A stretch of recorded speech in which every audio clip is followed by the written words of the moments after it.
good evening. So as you can probably tell, it's dark. I'm out trying to capture Comet Neowise again. I took a picture of it just over a week ago, close to home, and I took a couple of images of it sort of soaring above Ely Cathedral, which came out pretty well. Tonight I've gone a little bit further afield to the radio astronomy telescopes, which you can possibly just see in the background there. Just to the west of Cambridge, because I figured that would make quite a nice foreground, and luckily I've got some currently clear sky. There's a little bit of cloud around, but I can already see the comet, even though the sky is a little bit bright still.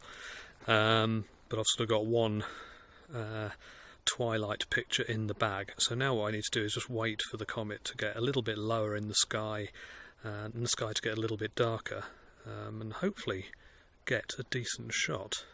Fingers crossed.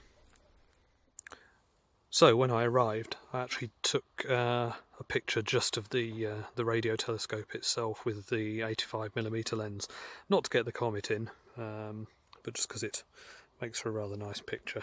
I'll just focus on the screen there. Some nice colour still in the sky there, so I'll pop the finished image of that up on the screen in a moment. The comet is currently kind of off up there somewhere. In the sort of centre of the screen as you're looking at it. And I've got the 50mm lens now on the camera, and I can just about pick it up, but it is still getting a little bit lost in the sort of lighter sky. It has dimmed noticeably over the past week or so. Like I say, I'm just picking it up on the camera, but I think I need to wait a little bit longer for it to get closer down towards the horizon, and also for the sky to be a bit darker. So it's a waiting game, but it's a pretty nice place to wait.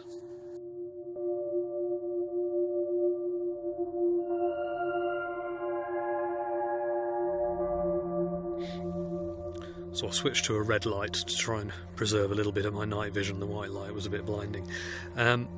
So a few days prior to my sort of successful images of the comet over the cathedral, I'd been out to try and catch it just before sunrise. Unfortunately I was a little bit too late up, and although I saw it when I first left the house, by the time I'd got set up with the camera it had already disappeared into the pre-dawn twilight sky.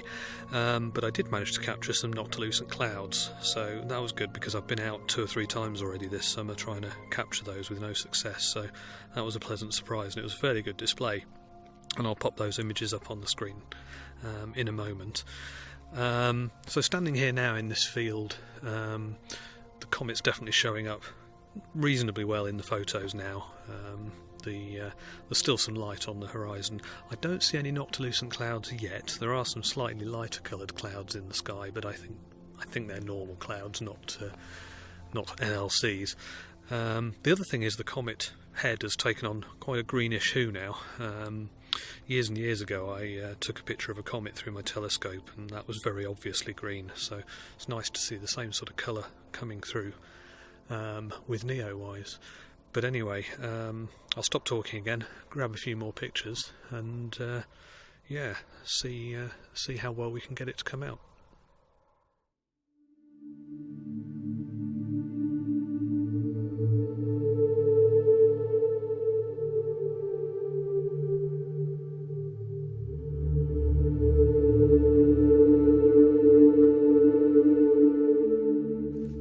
Typical. A plane has just flown right through the middle of where I'm imaging and left a massive, great big contrail that goes right over where the comet is. So I now need to wait for a couple of minutes for that to disappear. But no matter, the comet's still quite a way above the horizon. I'm hoping it's going to get low enough down so that I can switch from the 50mm to the 85 and just get the radio telescope a little bigger in the frame. But I'm not quite sure. It's kind of hard to tell. I might have to get stellarium up on the phone and try and work out how high it's actually going to end up.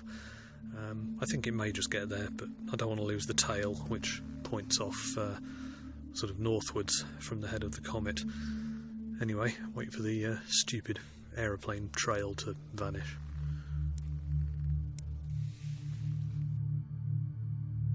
So camera settings, in case you're curious, I'm currently using the 50mm lens, so working on the 500 rule. That gives me a sort of maximum shutter speed without the stars blurring too much of about 10 seconds. So I've got it on f2.8 at the moment, which gives me 10 seconds at ISO 640. So it's a nice kind of mid-range. If you zoom right in, you can still see a little bit of trailing, but it wouldn't be obvious if you were viewing full screen. The 500 rule is a little bit antiquated, really, and is more sort of from the days of film cameras where the trailing would be less noticeable. But with the high-resolution sensors in modern cameras, that rule is a little bit pessimistic, or maybe I should say optimistic.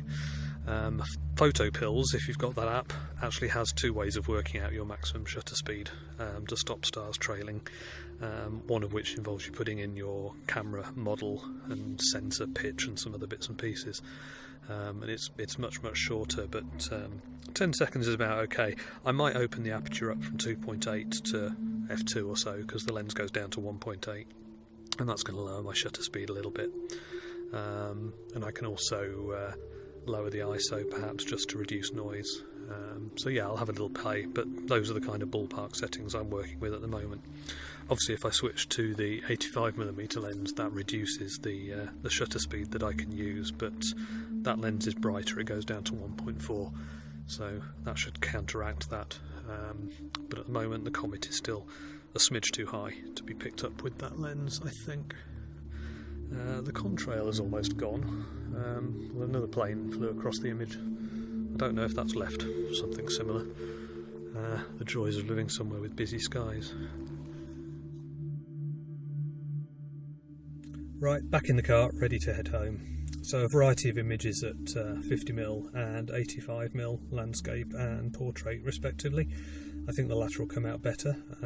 I also use the star tracker with a slightly longer lens to try and capture just the comet itself in the sky closer in, and I'll try stacking those images as well.